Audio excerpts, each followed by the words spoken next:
तो भाई इस वीडियो में मैं आप लोगों को methods and approaches in comparative political analysis, Hindi में बोले तो भाई तुलनात्मक राजनीतिक विश्लेषण में तरीके और दृष्टिकोण, इस सब्जेक्ट के भाई आज आप लोगों को 8 से 9 इंपॉर्टेंट क्वेश्चन और आंसर करवाने वाला हूं जो आप लोगों के एग्जाम में आएंगे ही आएंगे। ये जो सब्जेक्ट होता है भाई ये बीए पॉलिटिकल साइंस ऑनर्स वाले बच्चों के पास होता है सेकेंड सेमेस्टर में। सिलेबस वगैरह भाई आप लोग देख सकते हैं अपना, इसमें भाई आप लोगों के जो है 6 यूनिट दी गई हैं और इन्हीं 6 यूनिट से जो है हमने आप लोगों के लिए ये इंपॉर्टेंट क्वेश्चन तैयार करे हैं। अगर आप इन्हें पढ़ के चले आओगे तो मैं गारंटी देता हूं भाई आप लोगों को कुछ और पढ़ने की जरूरत नहीं पड़ेगी, इसी से ही आप अच्छे मार्क्स जो है ले आओगे अपने एग्जाम में। इन नोट्स को भाई पढ़ के जरूर जाना एग्जाम में, तभी आप लोगों को जो है अच्छे मार्क्स स्कोर कर पाओगे। नोट्स का लिंक मैंने नीचे डिस्क्रिप्शन में दे दिया है, अदरवाइज आप व्हाट्सएप करके भी नोट्स ले सकते हो। तो जो पहला क्वेश्चन है भाई उसमें आप लोगों से तुलनात्मक राजनीति के बारे में पूछा गया है, कंपैरेटिव पॉलिटिक्स के बारे में पूछा गया है। इसके स्कोप क्या होते हैं, प्रकृति क्या होती है, नेचर क्या होता है, इसके क्षेत्र क्या होते हैं, स्कोप क्या होते हैं, इनके बारे में भी आप लोगों से पूछा जाएगा। तो आप लोग देख सकते हो भाई आप लोगों से जो है घुमा फिरा के भी एग्जाम में पूछा जा सकता है। टेंशन मत लो, आंसर इतने अच्छे से समझा दूंगा कि आप इजिली जो है एग्जाम में लिखा होगा। तो सबसे पहले तो भाई आप लोगों को तुलनात्मक राजनीति का, कंपैरेटिव पॉलिटिक्स का मतलब पता होना जरूरी है। सिंपली बताऊं तो भाई जब हम 2 या 2 से अधिक जो देश होते हैं, कंट्रीज जो होती हैं, उनके अंदर की जो पॉलिटिक्स होती है उन सबको आपस में कंपेयर करते हैं, उनकी आपस में तुलना करते हैं कि भाई किसमें क्या कमी है, किसमें क्या सही है, किसमें क्या अच्छी चीजें हैं। तो इसी चीज को बोल दिया जाता है भाई कंपैरेटिव पॉलिटिक्स। नाम से ही समझ में आ रहा तुलनात्मक राजनीति। इस चीज की शुरुआत जो है भाई सबसे पहले अरस्तु ने कर दी थी। आप लोगों ने पढ़ा ही होगा भाई अरस्तु ने कम से कम 158 जो देश थे उनके संविधान को भाई स्टडी करा, यानी कि कंपेयर करा। उनने 158 देशों के संविधान को पढ़कर ये पता लगाने के लिए कि भाई कौन सी कंट्री में बेस्ट जो है शासन चल रहा है, एडमिनिस्ट्रेशन जो है बेस्ट कौन सी कंट्री में चल रहा है, या शासन करने का तरीका कौन सा बेस्ट है, लोकतंत्र है, राजतंत्र है या मोनार्की है, जिसे हम तानाशाह भी बोलते हैं। तभी से भाई इस कंपैरेटिव पॉलिटिक्स की जो है शुरुआत हो गई थी। तभी भाई आज के टाइम पे जो कंपैरेटिव पॉलिटिक्स का फादर माना जाता है, जिसे जनक माना जाता है, वो कौन है? अरस्तु हैं। ये बात आप लोग इंट्रोडक्शन में भी बता सकते हो। आई होप आप लोगों को समझ में आ चुका होगा कि कंपैरेटिव पॉलिटिक्स, तुलनात्मक राजनीति का मतलब क्या होता है। अब सिंपली भाई यहाँ पे मैंने कुछ डेफिनेशंस दे रखी हैं, तो इन डेफिनेशंस को आप लोग जो है खुद से पढ़ लीजिएगा, परिभाषाओं को खुद से पढ़ लीजिएगा। मिनिमम 5 दे रखी है और आपको इसमें से गिनती की 3 जो है याद रखनी है एग्जाम के पॉइंट ऑफ व्यू से। अगर 3 परिभाषा लिख दे तो एग्जाम में तो अच्छी बात है, मार्क्स जो है अच्छे मिल जाएंगे। नहीं लिख पाते हो तो कोई बात नहीं, ये परिभाषा आप लोग खुद से पढ़ लीजिएगा, सिंपल ही होती है। जो मैंने मतलब समझाया वही मतलब जो है ये लोग अपने अपने तरीके से समझा रहे हैं, अपनी अपनी लैंग्वेज में, अपने अपने वर्ड में। अब जो मेन है भाई वो आप लोगों को समझना, तुलनात्मक राजनीति की प्रकृति, कंपैरेटिव पॉलिटिक्स का भाई जो नेचर होता है वो समझना है अब हमें। अभी भाई हमने ऊपर पढ़ा कि कंपैरेटिव पॉलिटिक्स का सिंपल सा मतलब होता है कि भाई 2 या 2 से ज्यादा देशों की पॉलिटिक्स को आपस में कंपेयर करना, तुलना करना, ताकि ये पता लगाया जा सके कि बेस्ट कौन सा शासन है, कौन सी राजनीति बेस्ट है, किस देश में क्या बढ़िया चल रहा है, ये पता लगाने के लिए हम कंपेयर वगैरह करते हैं राजनीति को। अब इसके नेचर से क्या मतलब है, प्रकृति से क्या मतलब है, सिंपल सा मतलब है।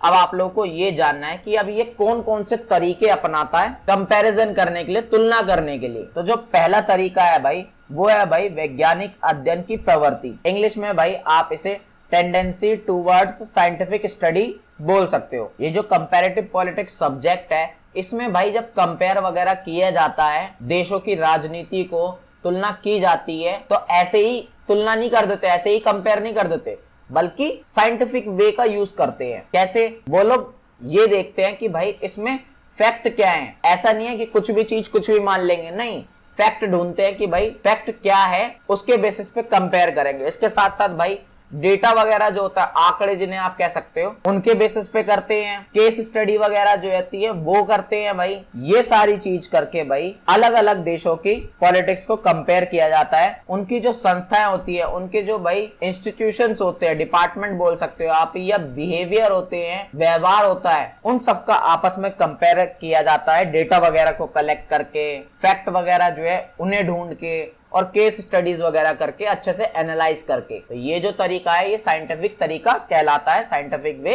कहलाता है। आई होप आप लोगों को पहला तरीका समझ में आया होगा, पहला नेचर या प्रकृति समझ में आ गए होगा कि किस तरीके से जो है कंपेयर किया जाता है अलग अलग देश की पॉलिटिक्स को। बात करें भाई दूसरा तरीका क्या है, वो है भाई व्यवहारवादी दृष्टिकोण। इंग्लिश में आप इसे बिहेवियरल अप्रोच बोल सकते हो। ऊपर जो भाई अभी हमने फर्स्ट पॉइंट पढ़ा वैज्ञानिक वाला तरीका, साइंटिफिक मेथड स्टडी करने का, कंपेयर करने का, उसमें हमने देखा कि भाई मेनली जो है जो संस्थाएं वगैरह होते हैं पॉलिटिकल, जो इंस्टीट्यूशंस होते हैं, डिपार्टमेंट होते हैं राजनीति से रिलेटेड, उनकी ही स्टडी करी जाती है, उनका ही आपस में कंपैरिजन करा जाता है। लेकिन जो ये व्यवहारवादी बिहेवियर अप्रोच है, इसमें भाई संस्थाओं वगैरह पे फोकस नहीं करते कंपैरिजन करने पे, बल्कि जो राजनीति से जुड़े लोग हैं, नागरिक हैं, सिटीजन्स हैं, या नेता वगैरह कह सकते हो आप उन्हें, लीडर्स वगैरह जो होते हैं देश में, उनका आपस में कंपैरिजन करते हैं। इसके साथ साथ भाई जो वोटर्स होते हैं, जो मतदाता होते हैं, उनका बिहेवियर क्या है उसकी भी भाई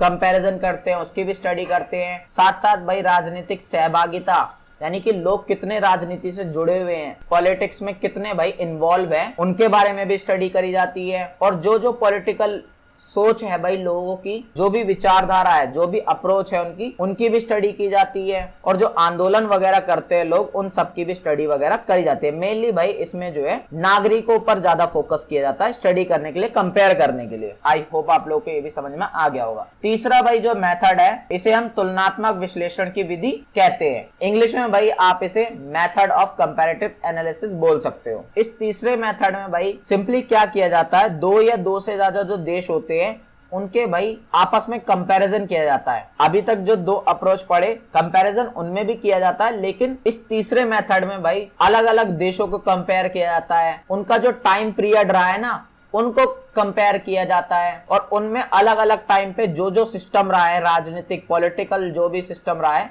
उन सबको भी आपस में कंपेयर किया जाता है, ताकि ये पता चल सके कि भाई अलग अलग टाइम पे क्या क्या पॉलिटिकल घटनाएं घटी हैं, क्या क्या पॉलिटिकल इवेंट हुए हैं, कितनी उनमें सिमिलैरिटीज है सभी देशों के साथ, या कितनी भाई डिफरेंस है, कितना अलग है। आई होप आप लोगों को ये भी जो है समझ में आ गया होगा। बात करते हैं भाई चौथे अप्रोच की, या चौथा मेथड आप बोल सकते हो, चौथा प्रकृति या नेचर बोल सकते हो कंपैरेटिव पॉलिटिक्स का। इसे बोलते हैं भाई अंतर विषयक प्रकृति। इंग्लिश में भाई आप इसे इंटरडिसिप्लिनरी नेचर बोल सकते हो। नाम से ही समझ में आ रहा है कि भाई इस वाले मेथड में सिर्फ राजनीति से रिलेटेड चीजों को ही कंपेयर नहीं किया जाता, बल्कि समाज से रिलेटेड, इकोनॉमी से रिलेटेड, मानव से रिलेटेड और साइकोलॉजी वगैरह से रिलेटेड भी चीजों को स्टडी किया जाता है, और फिर उनमें कंपैरिजन किया जाता है अलग अलग देश की पॉलिटिक्स में। इस मेथड में भाई ये माना जाता है जो पॉलिटिक्स होती है, जो राजनीति होती है किसी देश की, उस पर भाई सिर्फ राजनीतिक चीजों का ही इम्पैक्ट नहीं पड़ता, बल्कि बाकी सारी चीजें भी जो देश में हो रही होती है, समाज में चल रही होती है, सोसाइटी में चल रही होती है, उन सब चीजों का भी इम्पैक्ट पड़ता है। इस वजह से ये बाकी सारी चीजों पे भी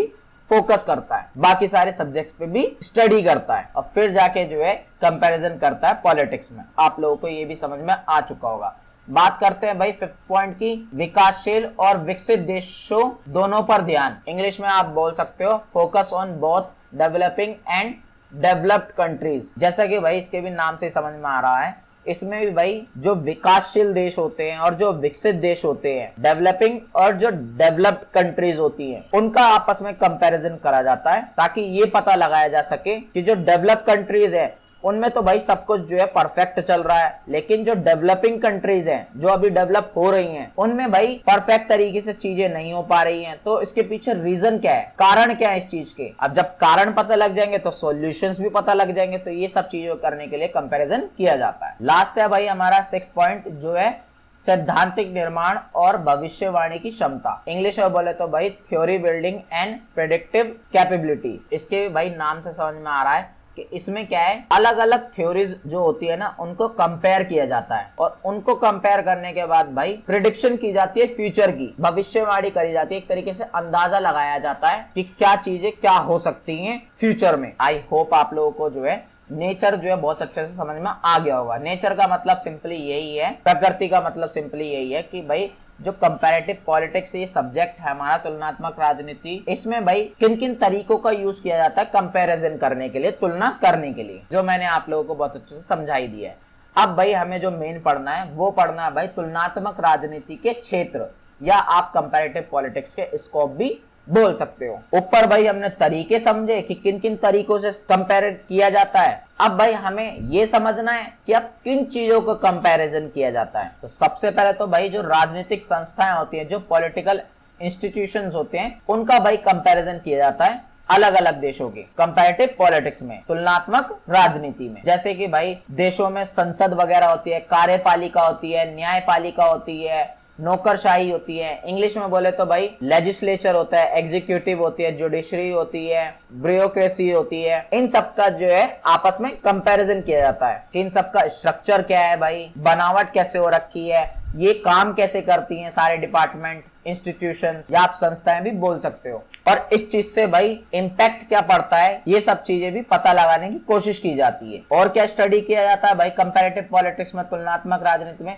राजनीतिक व्यवहार को, पॉलिटिकल बिहेवियर को। जैसे कि भाई जो मतदाता होते हैं, जो आम जनता जो वोट डालते हैं, वोटर्स जो होते हैं, उनका व्यवहार कैसा है, उनको स्टडी किया जाता है। उनकी राजनीतिक सहभागिता कितनी है, वो पॉलिटिक्स में भाई कितने इन्वॉल्व हो रहे हैं, कितना पार्टिसिपेट कर रहे हैं, उसके बारे में स्टडी किया जाता है। जो पॉलिटिकल पार्टीज होती है, ग्रुप्स वगैरह जो होते हैं, दल वगैरह आप बोल सकते हो, उनका कंपैरिजन किया जाता है, उनको स्टडी किया जाता है।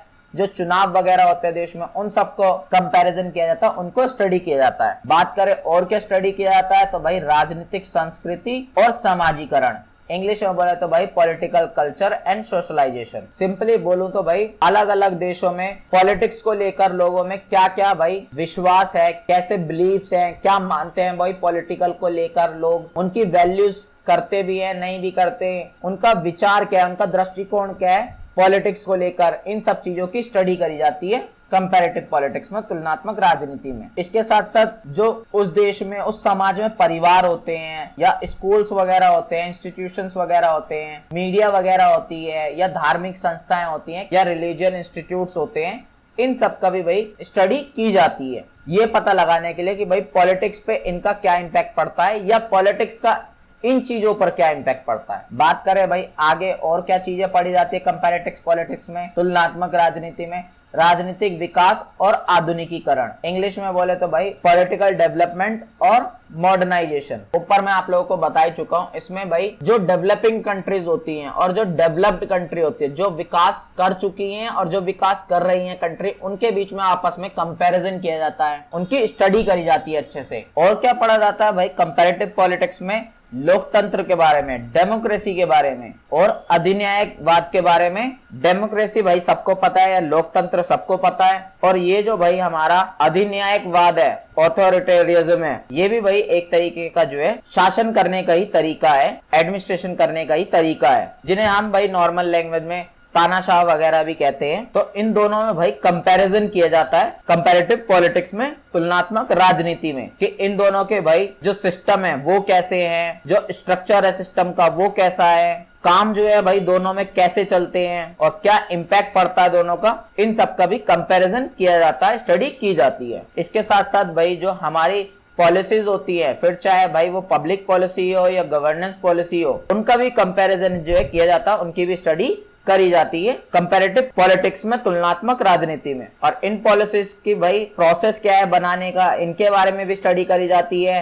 इनका भाई इम्प्लीमेंटेशन कैसे हो रहा है, इनके बारे में भी स्टडी की जाती है। और इनका आउटपुट क्या निकल के आ रहा है, यानी कि परिणाम क्या निकल के आ रहा है, प्रभाव क्या पड़ता है, ये सब भी स्टडी की जाती है। और राजनीतिक जो दल होते हैं या दबाव समूह होते हैं, इंग्लिश में आप इसे पॉलिटिकल पार्टीज या प्रेशर ग्रुप्स वगैरह जो होते हैं देश में, उन सब के बारे में भी स्टडी किया जाता है कंपैरेटिव पॉलिटिक्स में, तुलनात्मक राजनीति में। दलों की भाई सोच क्या है, ये जो पॉलिटिकल पार्टीज है इनकी सोच क्या है, इनकी आइडियोलॉजी क्या है, इनकी विचारधारा क्या है, इनके बारे में भी स्टडी किया जाता है। और इनकी भाई चुनाव को लेकर क्या स्ट्रेटेजीज हैं, क्या रणनीति बनाई है इन लोगों ने, इनके बारे में भी स्टडी किया जाता है। और इनका भाई स्ट्रक्चर क्या है, जो इनकी पार्टी है उनमें भाई कैसे कैसे बनावट हुई है, उन सब का भी स्टडी किया जाता है। आई होप आप लोगों को ये टॉपिक बहुत अच्छे से समझ में आ गया होगा।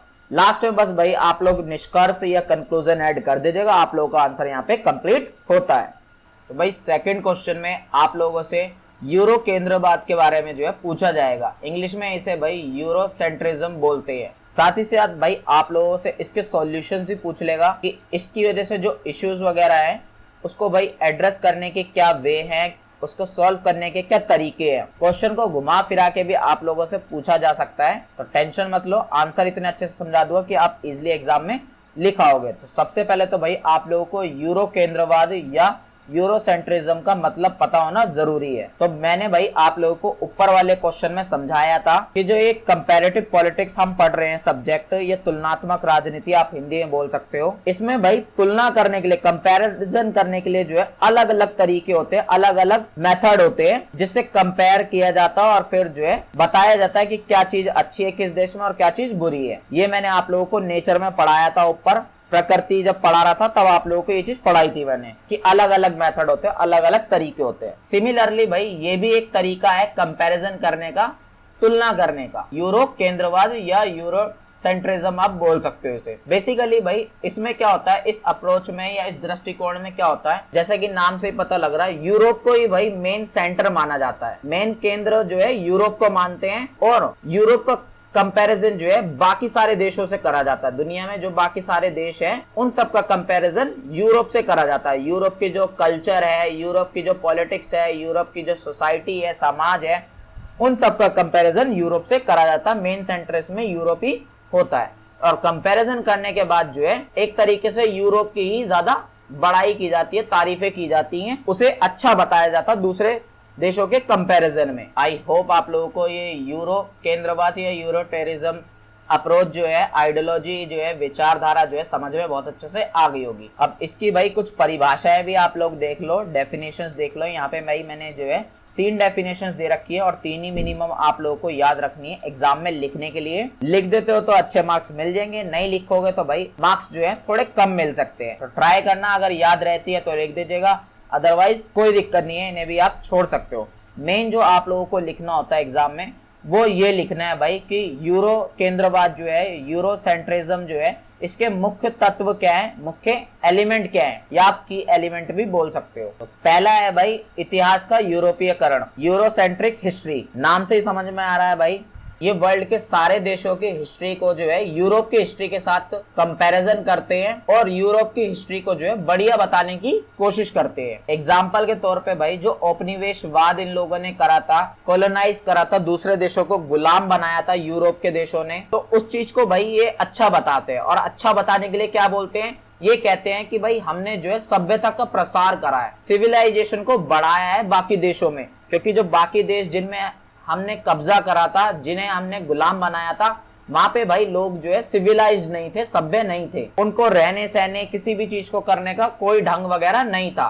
तो उन देशों में जो है हमने सिविलाइजेशन करा है, सभ्यता पहुंचाई है और उनका विकास करा है, उनका डेवलपमेंट करा है, प्रोग्रेस करी है उन देशों में। दूसरा एग्जाम्पल भाई यहाँ पे जो प्रकाशन काल है, इलाइटनमेंट जो टाइम पीरियड था, इसके बारे में भी ये लोग बताते हैं। बेसिकली भाई क्या हुआ था, जो 17वीं और 18वीं सदी का टाइम था, 17th एंड 18th सेंचुरी का जो टाइम पीरियड था यूरोप में, इस टाइम पे भाई बहुत सारे जो है दुनिया में सुधार हुए। स्पेशली यूरोप में जो है बहुत से चेंजेस आए, बहुत सी चीजें जो है सुधरी, जिस वजह से ये कहते हैं कि भाई पूरे विश्व में भी धीरे धीरे सुधार होता चला गया। क्योंकि जब यूरोप में सुधार होना शुरू हुआ तो भाई जो यूरोप के पढ़े लिखे लोग थे, जो फिलोसोफर्स थे, लाइक भाई जॉन लॉक हैं, जीन जैक्स रूसो हैं, या कांट जो थे, इन्होंने भाई अपनी बुक्स वगैरह लिखी और बाकी सारे देशों को उन सब चीजों के बारे में बताया और फिर बाकी सारे देशों में भी जो है सुधार होने शुरू हो गए, चीजें अच्छी होनी शुरू हो गई। आगे भाई ये औद्योगिकरण का भी एग्जाम्पल देते हैं,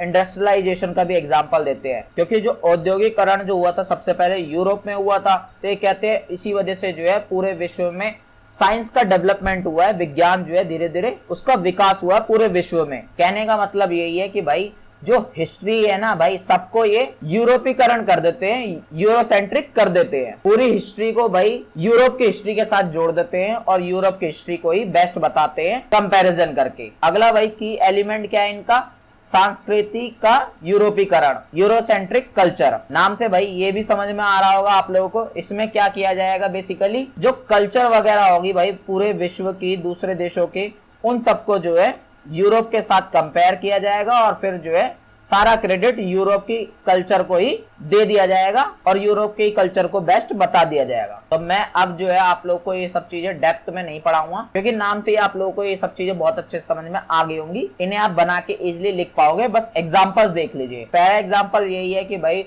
जो यूरोप में आर्ट वगैरह हुई है, जो लिटरेसी वगैरह हुई है, साहित्य वगैरह लिखे गए हैं, ये उसी चीज को जो है बेस्ट मानते हैं। एग्जाम्पल के तौर पे भाई पुनर्जागरण जो हुआ था, रेनेसां जो हुआ था भाई, इस टाइम पीरियड पे भाई बहुत सारे जो है आर्ट्स वगैरह बनाए गए थे, साहित्य वगैरह, लिटरेचर वगैरह बहुत सारे लिखे गए थे। तो ये कहते हैं जो इस टाइम पे आर्ट वगैरह बनाई गई थी, लिटरेचर वगैरह लिखी गई थी, बुक्स वगैरह लिखी गई थी, ये सबसे बेस्ट है। और इसी से ही जो है दुनिया के बाकी देशों ने भी प्रेरणा ली, उससे मोटिवेट हुए और फिर उन्होंने भी जो है लिटरेचर वगैरह लिखना शुरू करे, आर्ट वगैरह बनानी शुरू करी। इसी तरीके से भाई ये यूरोप का जो धर्म है, यूरोप का जो रिलीजन है, उसको भी भाई बेस्ट मानते हैं। यूरोप का जो दर्शन है, फिलॉसफी है, जो सोच है यूरोप के लोगों की, उसको भी बेस्ट मानते हैं। ये कहते हैं कि भाई जो यूरोप में ईसाई धर्म जो है यही सबसे बेस्ट है, जिस वजह से भाई बाकी सारे धर्मों को भी जो है नींव मिली है, बेस मिला है। तो वही है बस भाई, ये यूरोप की जो है बढ़ाई करते रहते हैं।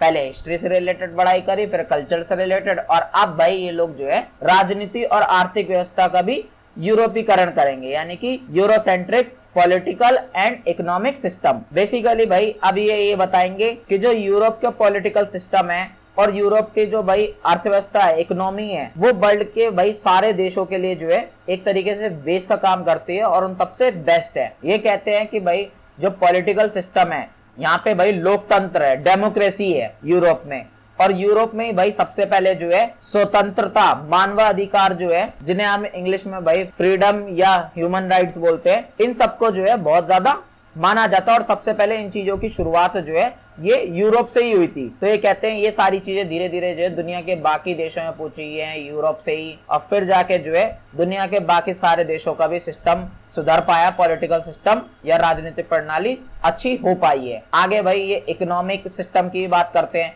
ये कहते हैं जो पूंजीवाद है यूरोप में या औद्योगिकरण हुआ यूरोप में, इंग्लिश में इसे कैपिटलिज्म और इंडस्ट्रियल इकोनॉमी आप बोल सकते हो, इसको ही भाई ये लोग जो है बेस्ट बताते हैं। और ये कहते हैं बाकी सारी दुनिया को भी जो है यही सारी पूंजीवाद का जो सिद्धांत है, कैपिटलिज्म है, इसे ही फॉलो करना चाहिए। औद्योगिकरण जो है वो करना चाहिए, पूरी जो इकोनॉमी है वो इंडस्ट्री पे बेस्ड होनी चाहिए। बात करें भाई फोर्थ पॉइंट की, तो फोर्थ पॉइंट में भाई ये वैज्ञानिक और बौद्धिक श्रेष्ठता की बात करते हैं। इंग्लिश में भाई बोले तो साइंटिफिक एंड इंटेलेक्चुअल सुपीरियरिटी बोलते हैं भाई इसे, यानी कि भाई सिंपल ये इनका यही कहना है कि जो साइंस वगैरह जो है उसकी कहीं ना कहीं भाई यूरोप से शुरुआत हुई है। ये एग्जाम्पल देते हैं कि भाई जो न्यूटन ने भाई अपने लॉज वगैरह दिए थे फिजिक्स से रिलेटेड, या गैलीलियो ने भाई अपने एस्ट्रोनॉमी से रिलेटेड लॉज दिए थे, या भाई डार्विन की जो थ्योरी है इवोल्यूशन की, विकासवाद की, ये सब भाई कहाँ से शुरू हुआ है? ये सब यूरोप से शुरू हुआ है। और इसी से ही भाई सीख लेकर बाकी सारी दुनिया ने भी जो है साइंस के बारे में जाना है, टेक्नोलॉजी के बारे में जाना है। आगे भाई ये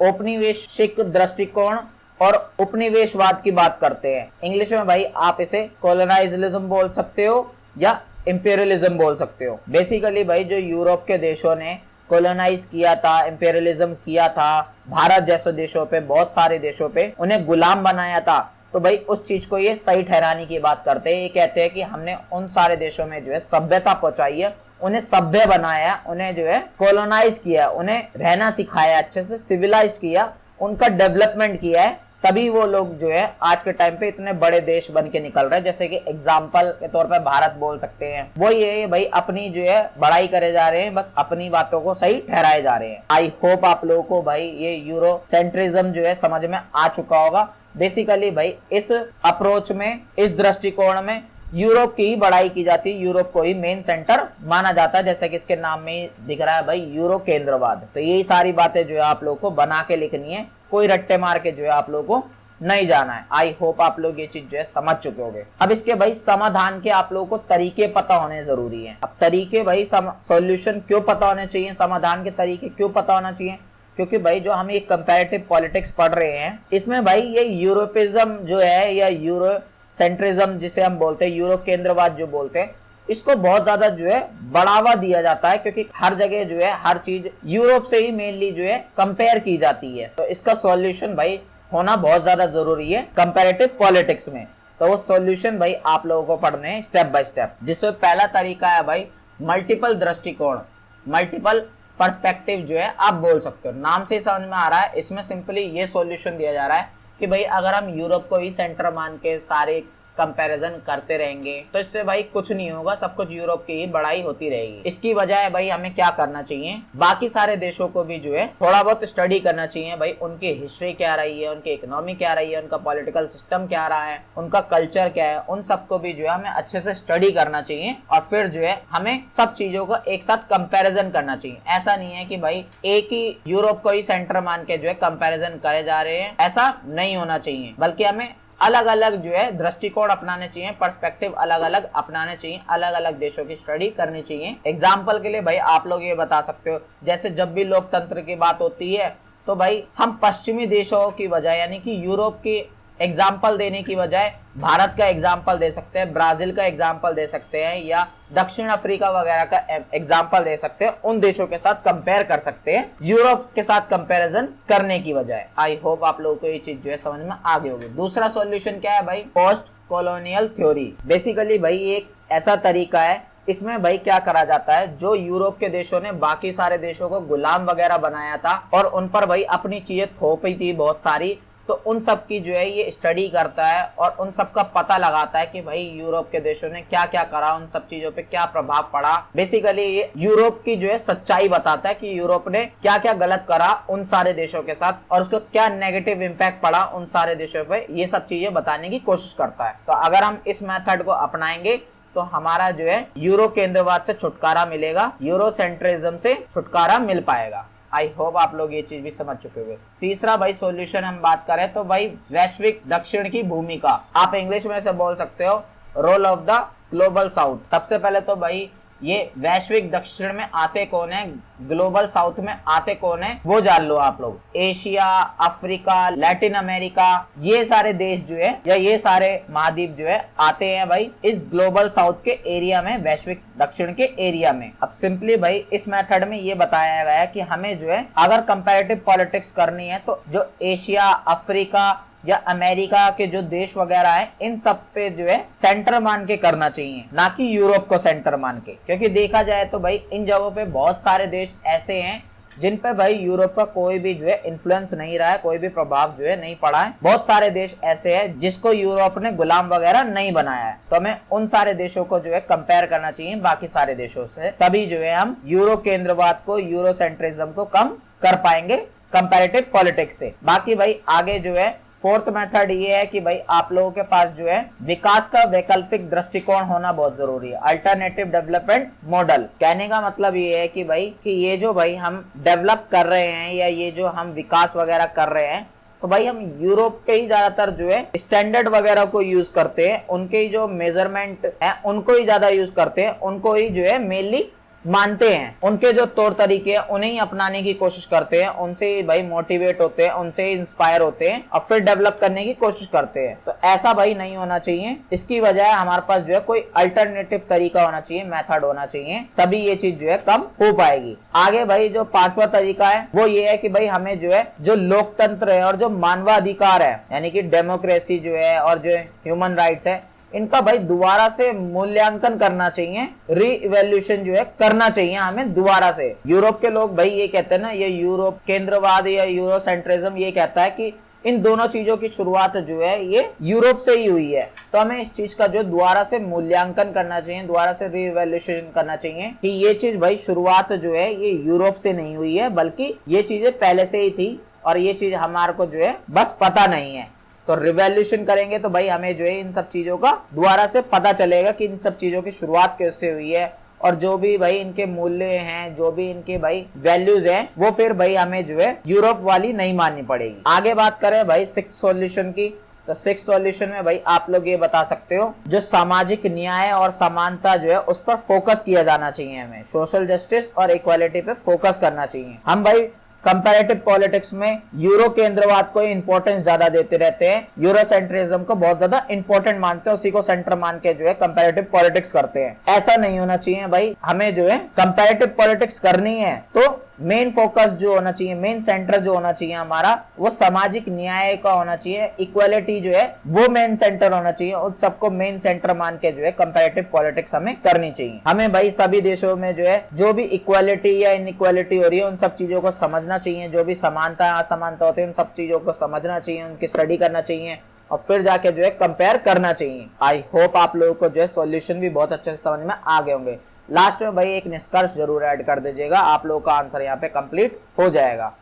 थर्ड क्वेश्चन में भाई आप लोगों से राजनीतिक व्यवस्था के बारे में पूछेंगे, पॉलिटिकल सिस्टम जो है उसके बारे में पूछेंगे, या भाई आप लोगों से ये भी पूछ सकते हैं कि राजनीतिक व्यवस्था उपागम जो है, जो पॉलिटिकल सिस्टम अप्रोच है, उसके बारे में भी आप लोगों को बताना पड़ेगा। क्वेश्चन को घुमा फिरा के भी आप लोगों से पूछा जा सकता है, टेंशन मत लो भाई, आंसर इतने अच्छे से समझा दूंगा कि आप इजीली एग्जाम में लिखाओगे। तो सबसे पहले तो भाई ये राजनीतिक व्यवस्था दृष्टिकोण क्या है, पॉलिटिकल सिस्टम अप्रोच क्या है, इसके बारे में समझते हैं। मैंने भाई आप लोगों को फर्स्ट क्वेश्चन में ही पढ़ाया था कि जो तुलनात्मक राजनीति है उसमें भाई तुलना करने के लिए जो है अलग अलग तरीके जो है होते हैं, जिसमें से भाई हमने एक तरीका तो अभी ऊपर वाले क्वेश्चन में पढ़ा, सेकंड क्वेश्चन में, जिसे हम यूरो केंद्रवाद या यूरोसेंट्रिज्म जो है बोलते हैं। सिमिलरली भाई ये भी एक तरीका है कंपैरिजन करने का, चीजों को स्टडी करने का, राजनीति को पढ़ने का कंपैरेटिव पॉलिटिक्स के अंदर। बेसिकली भाई इस तरीके में क्या होता है, इस मेथड में, इस अप्रोच में, इस दृष्टिकोण में क्या होता है कि जो भाई सभी देशों के पॉलिटिकल सिस्टम होते हैं ना, और वो पॉलिटिकल सिस्टम का स्ट्रक्चर कैसा है, वो क्या क्या काम करते हैं, उनका प्रोसेस कैसा है, उनके फंक्शंस क्या क्या हैं, उन सबके बारे में जो है जानकारी इकट्ठा करते हैं और फिर जो है कंपैरिजन करते हैं। क्यों? क्योंकि भाई इनका ये मानना है कि अगर किसी देश की हम पॉलिटिक्स वगैरह उठा के देखेंगे तो वो भाई जो राजनीतिक सिस्टम होता है, जो पॉलिटिकल व्यवस्थाएं होती हैं उस देश की, या आप संस्था भी बोल सकते हो, उन्हीं के अकॉर्डिंग जो है पूरा पॉलिटिक्स डेवलप होती है उस देश की। तो यही कहते हैं अगर हम पॉलिटिकल सिस्टम के बारे में जान जाएंगे तो पॉलिटिक्स के बारे में उस देश की ऑटोमेटिक हमें समझ में आ जाएगा। अब ये जो भाई दृष्टिकोण है या ये जो अप्रोच है या ये जो कॉन्सेप्ट है, ये दिया किसने था भाई? ये दिया था डेविड ईस्टन ने। इन्होंने भाई इसी अप्रोच में एक कॉन्सेप्ट भी दिया है अपना, इनपुट और आउटपुट का कॉन्सेप्ट, जिसके बारे में हम आगे पढ़ेंगे। इस कॉन्सेप्ट के अकॉर्डिंग भाई क्या है कि जो राजनीति है ना, जो पॉलिटिक्स है, उसे भाई एक सिस्टम की तरह माना जाता है। सिस्टम मतलब आप कंप्यूटर बोल सकते हो। जैसे कंप्यूटर में भाई हम कुछ कमांड देते हैं ना, इनपुट्स देते हैं, और फिर भाई कंप्यूटर हमें जो है उसका आउटपुट देता है, उसके बारे में बताता है या उसी के अकॉर्डिंग जो है काम करता है। सिमिलरली ये कहते हैं राजनीति भी जो है ऐसी होती है, पॉलिटिक्स ऐसी होती है। उसको भाई इनपुट्स मिलते हैं और फिर भाई उन्हीं इनपुट्स के अकॉर्डिंग जो है राजनीति काम करती है, डेवलप होती है उसी चीज के अकॉर्डिंग। अभी ये भाई इनपुट्स क्या होती है राजनीति के लिए? ये इनपुट्स होती हैं भाई जो उसके आसपास के जो भाई लोग मांगे करते हैं, आवाज उठाते हैं, डिमांड्स वगैरह करते हैं ना, जैसे कि आम जनता डिमांड करती है, या भाई राजनीति के अंदर भी जो लोग होते हैं, नेता वगैरह जो होते हैं, डिमांड करते हैं, सपोर्ट करते हैं फिर भाई उन चीजों को। तो ये जो भाई सपोर्ट करती है जनता और डिमांड्स वगैरह होती है, यही जो है इनपुट्स का काम करता है पॉलिटिक्स के लिए। और फिर इन्हीं इनपुट्स के अकॉर्डिंग जो है पॉलिटिक्स काम करती है, डेवलप होती है, डिसीजन वगैरह लेती है, अपने आउटपुट देती है। आई होप आप लोगों को ये जो है बहुत अच्छे से समझ में आ चुका होगा। कुछ भाई इसकी परिभाषाएं हैं, आप डेफिनेशंस बोल सकते हो, तो इन्हें जो है मैंने यहाँ पे लिख दिया है, इन्हें आप खुद से पढ़ लीजिएगा। मिनिमम 3 आप लोगों को एग्जाम में लिखनी होती है। 3 अगर भाई लिख दोगे तो आप लोगों को मार्क्स बहुत अच्छे मिल जाएंगे। नहीं लिख पाते हो तो कोई भी दिक्कत नहीं होगी। बेसिकली जो मैंने आप लोगों को समझाया है, इन लोगों ने भाई अपने अपने लैंग्वेज में वो चीज समझाने की कोशिश करी है। तो ये चीज आप लोगों को एज इट इज जो है लिखनी होती है, अगर आप याद कर सको तो। अब आगे भाई आप लोगों को मेन जो चीज जाननी है वो ये जाननी है कि जो राजनीतिक व्यवस्था होती है उसके कार्य क्या होते हैं, वो फंक्शन कैसे करती है। भाई पॉलिटिकल सिस्टम जो है उसके फंक्शंस क्या होते हैं, वो फंक्शंस कैसे करते हैं। शॉर्ट में मैंने अभी आप लोगों को इनपुट आउटपुट का कॉन्सेप्ट समझाया है, सेम उसी के बारे में जो है हम यहाँ पे डेप्थ में पढ़ने वाले हैं। अब ये जो भाई राजनीतिक व्यवस्था दृष्टिकोण है या पॉलिटिकल सिस्टम अप्रोच है, ये भाई दिया किसने? ये मैं आप लोगों को ऊपर ही बता चुका हूँ, डेविड ईस्टन ने दिया था। कहाँ पे दिया था ये भाई? इसके बारे में इन्होंने सबसे पहले अपनी बुक में बताया। बुक का नाम क्या था भाई? The political system and a framework for political analysis. ये इनकी भाई 2 बुक का नाम है। पहली बुक का नाम है द पॉलिटिकल सिस्टम, जो भाई 1953 में आई थी, और दूसरी बुक है भाई a framework for political analysis, ये भाई 1965 में आई थी। इन दोनों बुकों में ही जो है उन्होंने ये सारे कॉन्सेप्ट दिए थे और बताया भाई लोगों को कि जो भाई राजनीतिक व्यवस्था है, जो पॉलिटिकल सिस्टम है, ये एक तरीके का भाई सिस्टम की तरह होता है। सिस्टम मतलब कि कंप्यूटर आप बोल सकते हैं। यहाँ पे कंप्यूटर इन्होंने बोला नहीं है, लेकिन इनका मतलब यही है। ठीक है भाई, इन्होंने सिस्टम वर्ड का यूज करा है, आप भी जो है सिस्टम वर्ड का यूज करोगे एग्जाम में। यही कहते हैं कि भाई कि जो पॉलिटिकल व्यवस्था होती है, जो पॉलिटिकल सिस्टम होते हैं, इनके अंदर से और इनके बाहर से जो है डिमांड्स वगैरह आती है, सपोर्ट वगैरह मिलते हैं, जो इनके लिए इनपुट्स का काम करते हैं और फिर भाई उन इनपुट्स के अकॉर्डिंग ही जो है ये आउटपुट्स देते हैं, काम करते हैं। और इसी को भाई इन्होंने जो है इनपुट और आउटपुट सिस्टम का कॉन्सेप्ट बोला है। और इसी तरीके से जो है सारी राजनीतिक व्यवस्थाएं काम करती हैं, सारी पॉलिटिकल सिस्टम जो है काम करते हैं। अब इन फंक्शंस को भाई थोड़ा डेप्थ में आप लोगों को समझना है, स्टेप बाय स्टेप। जैसे कि भाई उन्होंने 4 स्टेप बताए हैं। पहला स्टेप ये है कि भाई किसी भी पॉलिटिकल सिस्टम में या राजनीतिक व्यवस्था में सबसे पहले तो भाई उसे इनपुट्स मिलते हैं। इनपुट्स क्या होते हैं भाई? जो आम जनता जो डिमांड उठाती है, जो सपोर्ट करती है भाई उन डिमांड्स को, या राजनीति से जुड़े जो लोग होते हैं पॉलिटिकल सिस्टम के अंदर ही, वो लोग भी डिमांड उठाते हैं और फिर उसी चीज को सपोर्ट करते हैं। ये चीज जो है पॉलिटिकल व्यवस्था के लिए, पॉलिटिकल सिस्टम के लिए इनपुट्स का काम करती है। अब इन इनपुट्स को भाई कन्वर्जन करने का काम किया जाता है। अब ये कन्वर्जन मतलब कि इन मांगों को, इन डिमांड्स को, इन सपोर्ट को जो है कानून, कायदे, नियम या काम वगैरह में बदला जाता है। मतलब जिस भी चीज के लिए डिमांड की जा रही है वो चीज करी जाती है। और वो चीज करता कौन है भाई? वो चीज करता है भाई संसद, कार्यपालिका, नौकरशाही। इंग्लिश में भाई आप इसे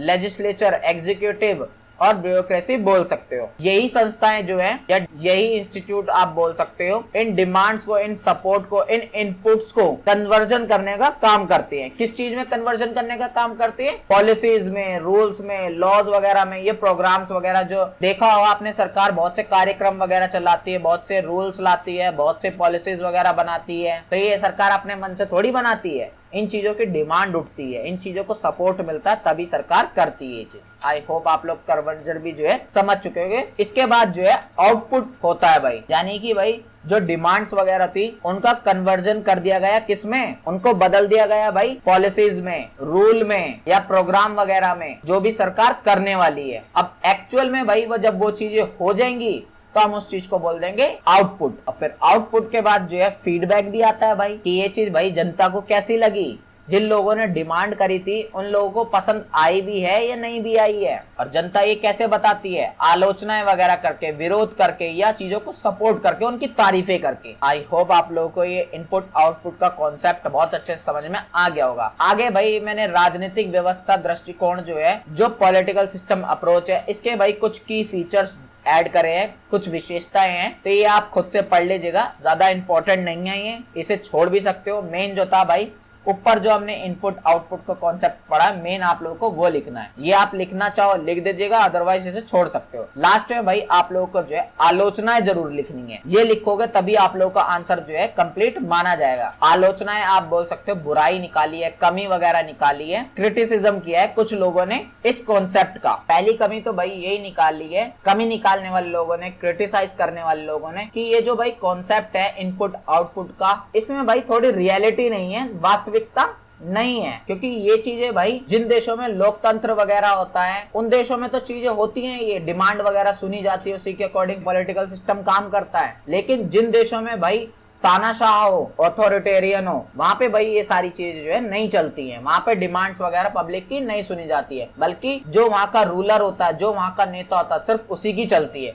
फॉर एग्जाम्पल भाई यहाँ पे उत्तर कोरिया का एग्जाम्पल दिया गया है। नॉर्थ कोरिया में वहां पे भाई पब्लिक की कोई डिमांड्स वगैरह नहीं सुनी जाती है, बल्कि जो वहां का भाई किम जोंग चाहता है उसी के अकॉर्डिंग जो है सारी चीजें चलती हैं, पॉलिटिकल सिस्टम वगैरह सब उसी के अकॉर्डिंग वहां पे चलता है। तो पहली कमी तो भाई यही गिनवा दी कि इस चीज में रियलिटी बिल्कुल भी नहीं है, कॉन्सेप्ट जो है बेकार हो जाता है ऐसे कंट्रीज में। जो ये पॉलिटिकल सिस्टम अप्रोच है, राजनीतिक व्यवस्था उपागम आप बोल सकते हो, इसमें भाई ये कॉन्सेप्ट दिया जाता है कि राजनीति में संघर्ष वगैरह, वर्चस्व, विरोध, दमन, ये सब चीजें नहीं होती हैं। इंग्लिश में भाई आप इन्हें पावर स्ट्रगल्स, डोमिनेशन, रेजिस्टेंस और रिप्रेशन बोल सकते हो। ये कहते हैं ये सारी चीजें भाई पॉलिटिक्स में नहीं होती हैं। क्या ये सच में ऐसा है? नहीं भाई, ये ऐसा नहीं है। जहाँ पॉलिटिक्स होती है भाई वहां पे तो शक्ति संघर्ष तो होता है, लोग जो है पावर के लिए ही तो लड़ते हैं। पॉलिटिक्स में यही तो होता है, नेता वगैरह किस चीज के लिए लड़ते हैं? पावर के लिए लड़ते हैं, अपने वर्चस्व के लिए लड़ते हैं, करते हैं, एक दूसरे का विरोध करते हैं, दमन करते हैं, उसे दबाने की कोशिश करते हैं। तो मार्क्सवादी लोग जो होते हैं, जो मार्क्सिस्ट दृष्टिकोण है,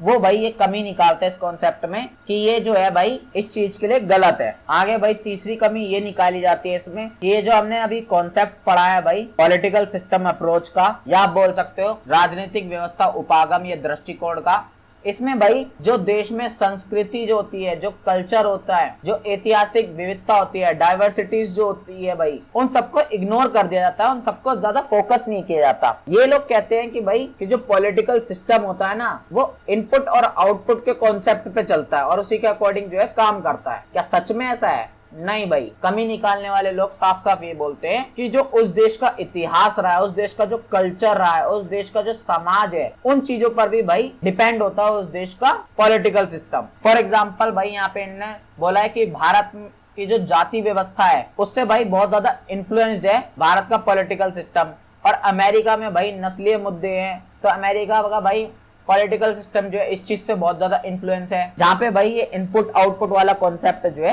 किसी काम का नहीं है। चौथी कमी भाई इसमें ये निकाली जाती है कि जो हमने इनपुट और आउटपुट का कॉन्सेप्ट पढ़ा है, इनका मानना ये था कि भाई जो पॉलिटिकल सिस्टम है ये इनपुट और आउटपुट के अकॉर्डिंग ही काम करते हैं। तो चौथी कमी भाई ये निकाली जाती है इसमें कि ऐसा बिल्कुल भी नहीं है कि भाई इनपुट और आउटपुट के अकॉर्डिंग ही काम करते हैं पॉलिटिकल सिस्टम। नहीं भाई, बल्कि भाई पॉलिटिकल सिस्टम में जो मेन मुख्य नेता होता है, जो मेन लीडरशिप होती है, उसका भी बहुत ज्यादा इंपॉर्टेंट रोल होता है। और जो पॉलिटिकल पार्टी जो पावर में है उसकी विचारधारा क्या है, उसकी आइडियोलॉजी क्या है, उसका भी भाई बहुत बड़ा इन्फ्लुएंस होता है। और उनके भाई पॉलिटिकल स्ट्रेटेजी क्या है, क्या निर्णय ले रहे हैं, वो क्या डिसीजन मेकिंग कर रहे हैं, उसकी स्ट्रेटेजीज क्या है, इन सब चीजों का भी जो है बहुत ज्यादा इम्पैक्ट पड़ता है। फॉर एग्जाम्पल जब भाई भारत में 1975 में आपातकाल लगी थी, इमरजेंसी लगी थी, इंदिरा गांधी थी उस टाइम पे सरकार, तो उस टाइम पे बहुत सारी चीजें जो है गलत हुई थी भारत में। तो क्या वो सारी चीजें जो है जनता की डिमांड और सपोर्ट था? नहीं भाई, बल्कि वो पॉलिटिकल पार्टी ने ऐसा किया था, जो लीडरशिप थी उस टाइम की उसने ऐसा किया था, उसने पूरे पॉलिटिकल सिस्टम को अपने अकॉर्डिंग चलाया था।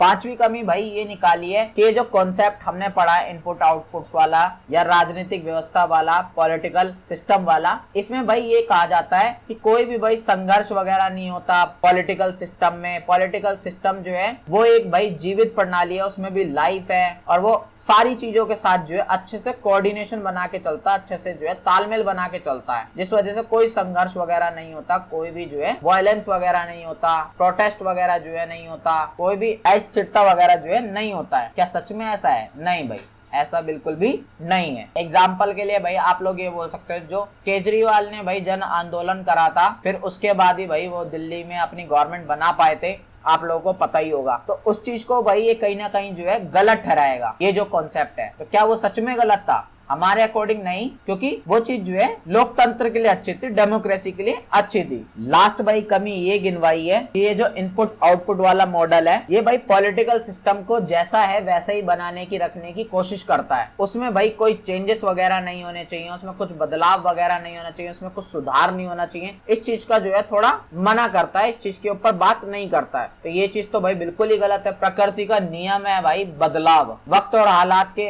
हिसाब से भाई हर चीज में बदलाव होता है, हर चीज को बदलना जरूरी है, अदरवाइज वो चीज जो है पिछड़ जाएगी, पीछे रह जाएगी। हर चीज में भाई रिवॉल्यूशन होना बहुत जरूरी है, ट्रांसफॉर्मेशन जो है होना बहुत जरूरी है समय और टाइम के साथ। आई होप आप लोगों को 6 की 6 क्रिटिसिज्म, आलोचना, कमी कह सकते हो आप, सब समझ में आ गया। और लास्ट में निष्कर्ष आलोचना जो है वो ऐड कर देना, आप लोगों का आंसर यहाँ पे कंप्लीट हो जाएगा। फोर्थ क्वेश्चन में भाई आप लोगों से संस्था के बारे में पूछेगा, इंस्टीट्यूशंस के बारे में पूछेगा। इसके साथ साथ जो भाई नव संस्थावादी राजनीतिक दृष्टिकोण है, न्यू इंस्टीट्यूशनलिज्म है, उसके बारे में भी पूछ सकता है, या जो ट्रेडिशनल अप्रोच है इंस्टीट्यूशंस को लेकर, जो पारंपरिक अप्रोच है, दृष्टिकोण कह सकते हो आप, उसके बारे में भी आप लोगों से पूछ सकता है। क्वेश्चन को देख सकते हो आप कितने टाइप से जो है घुमा फिरा के आप लोगों से पूछा जाता है। टेंशन मत लो भाई, आंसर आप लोगों को अच्छे समझाने की कोशिश करूंगा।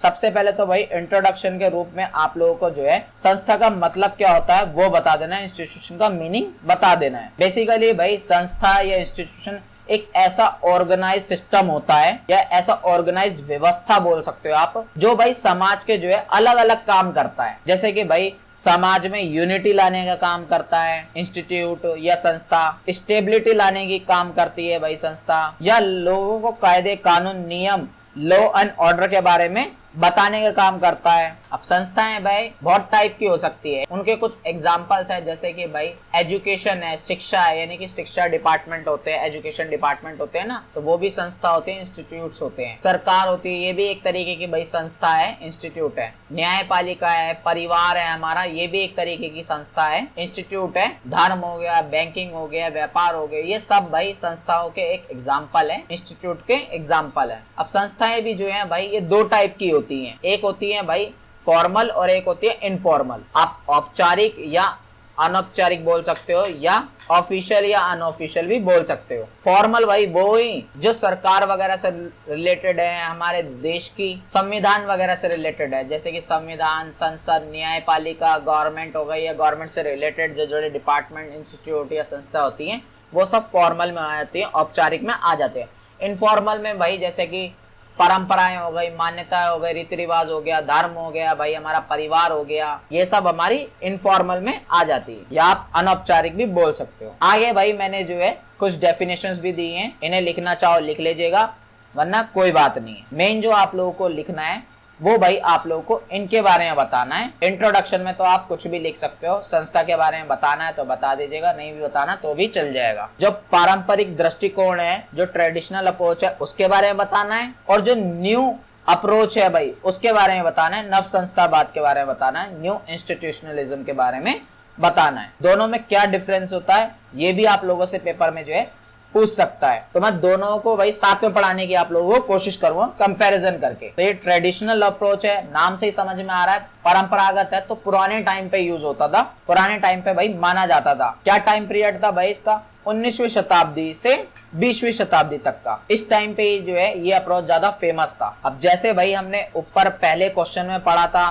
कि भाई कंपैरिजन करने के अलग अलग तरीके होते हैं, अलग अलग मेथड होते हैं, सेम उसी तरीके से जो है ये भी भाई कंपैरिजन करने का एक मेथड है, तरीके हैं। ये चीज आप लोगों को समझ में आ चुकी होगी। अब जैसा कि भाई नाम से ही समझ में आ रहा है, परंपरागत संस्थावादी दृष्टिकोण, इंग्लिश में आप इसे ट्रेडिशनल इंस्टीट्यूशनल अप्रोच बोल सकते हो। इसमें भाई जो इंस्टीट्यूट्स होते हैं देश में, जो संस्थाएं वगैरह होती है, उन सब का ही जो है स्टडी किया जाता है, वो कैसे काम करते हैं, उनका स्ट्रक्चर क्या है, उन सब चीजों का ही भाई स्टडी करके जो है दूसरे देशों के साथ उनका कंपैरिजन किया जाता है। अब संस्थाएं भी कौन सी, इंस्टीट्यूट्स भी भाई कौन सी, जो फॉर्मल इंस्टीट्यूट्स मैंने आप लोगों को पढ़ाए वो वाले इंस्टीट्यूट्स का, जो हमारे राजनीतिक संस्थाएं हैं, जो हमारी पॉलिटिकल इंस्टीट्यूट्स है, उनके बारे में स्टडी किया जाता है, उनका कंपेरिजन किया जाता है। इसके साथ साथ जो संविधान से रिलेटेड जुड़ी हुई है इंस्टीट्यूशन है, कॉन्स्टिट्यूशन से रिलेटेड स्ट्रक्चर है, इंस्टीट्यूशन है या संस्थाएं हैं, उनसे रिलेटेड कंपैरिजन इसमें किया जाता है। ये पता लगाने के लिए, क्यों?